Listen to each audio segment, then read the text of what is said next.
dalam acara kesayangan kita semua, Z Talk Show. Saya Anissa Sapitri dan saya Nisa Chania. Kami berdua akan menemani siang hari Ziner semua dengan berbincang-bincang seputar berita yang menarik, terkini, dan informatif. Ziners, Pemilu 2024 semakin dekat. Tepatnya pada 14 Februari mendatang akan dilaksanakan Pesta Demokrasi serentak di seluruh Indonesia.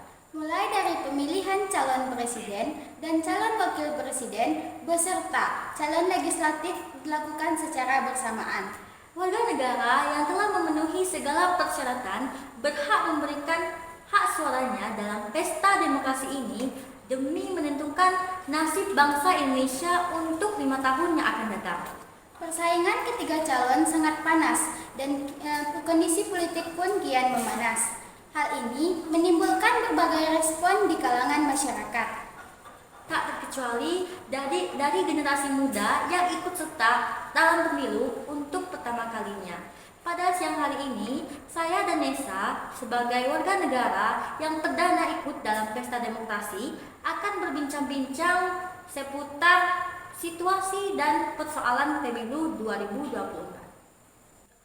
Mbak Nesa, sebagai warga negara yang telah cukup umur untuk ikut serta dalam pesta demokrasi 2024, tentu Mbak sudah memiliki pilihan di antara ketiga calon pasangan presiden dan wakil presiden, bukan?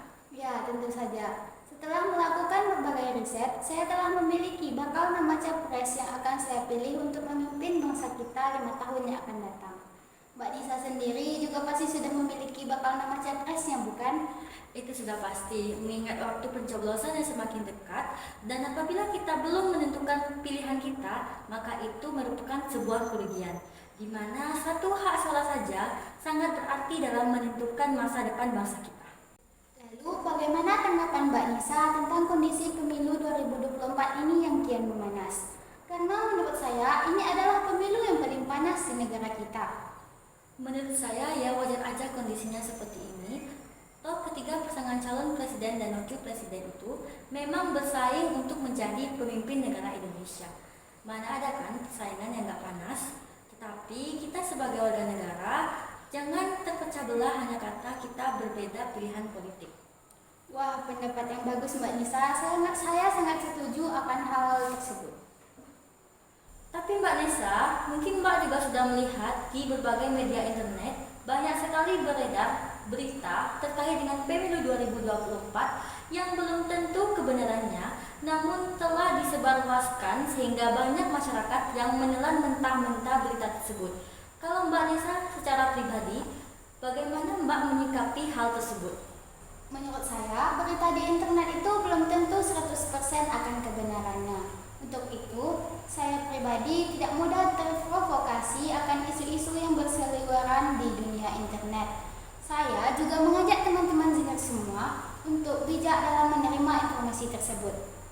Kalau Mbak Nisa sendiri, bagaimana tanggapan Mbak tentang hal tersebut?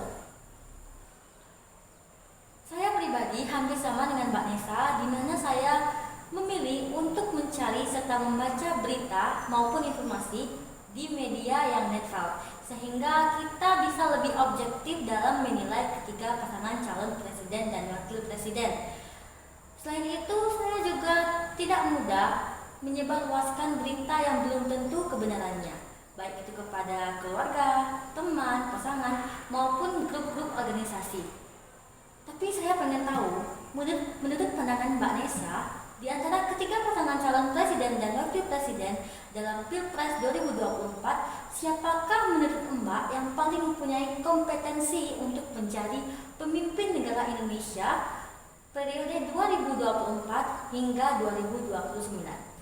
Saya masih memegang prinsip pemilu saya, yaitu luber dan jurdil. Jadi untuk hal itu saya masih menjadi kerahasiaan, mengingat hal tersebut sangat sensitif di tengah masyarakat. Jangan sampai kita menganggap orang lain jauh di bawah kita hanya karena berbeda pilihan saja. Karena sejatinya negara Indonesia adalah negara yang demokrasi. Setiap orang berhak dan bebas untuk menentukan pilihannya masing-masing. Kalaupun pilihan saya kalah, saya akan menerimanya dengan ikhlas dan lapang dada. Saya kagum dengan prinsip pemilu Mbak Nesa yang luber dan jurdil. Di tengah masyarakat Indonesia yang mayoritas mengumbar serta mendukung pilihannya secara ugal-ugalan, Mbak Nesa tetap bersikap netral dan menjaga kerahasiaan. Hal penting yang ingin saya ingatkan pada teman-teman Ziners adalah jangan memilih pilihan hanya karena ikut-ikutan teman, karena dipaksa, ataupun karena didoktrin oleh seseorang. Pilihlah sesuai dengan hati nurani masing-masing. Dan janganlah kita mencela atau menghina orang lain, terlebih lagi hanya karena permasalahan politik ini. Karena pada hakikatnya tidak ada manusia yang sempurna di muka bumi ini. Baiklah teman-teman Ziners yang hari ini, kesimpulan yang dapat kita ambil dari perbincangan saya dan Nisa tadi adalah pemilu merupakan hal penting untuk menentukan bangsa Indonesia atau bangsa kita 5 tahun yang akan datang. Jadi jangan kita memilih untuk golput, karena sejatinya golput itu adalah perbuatan dosa. Dan hendaknya kita tidak merendahkan orang lain dan menganggap orang lain yang berbeda pendapat dengan kita atau berbeda pilihan itu orang bodoh dan tidak cerdas.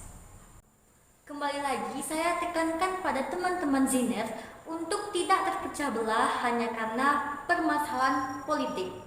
Jika tidak ada persatuan dan kesatuan yang kokoh dalam diri setiap rakyat Indonesia, maka bangsa asing akan mudah menghancurkan Indonesia kita tercinta. Untuk itu, marilah kita mengharapkan dan berdoa yang terbaik untuk negara kita. Satu suara untuk masa depan bangsa. Jangan golput, merdeka. Akhir kata, saya Anissa Sapitri Dan saya Nesa Chania. Kami berdua pamit undur diri. Sampai jumpa di episode selanjutnya. See you, Ziners!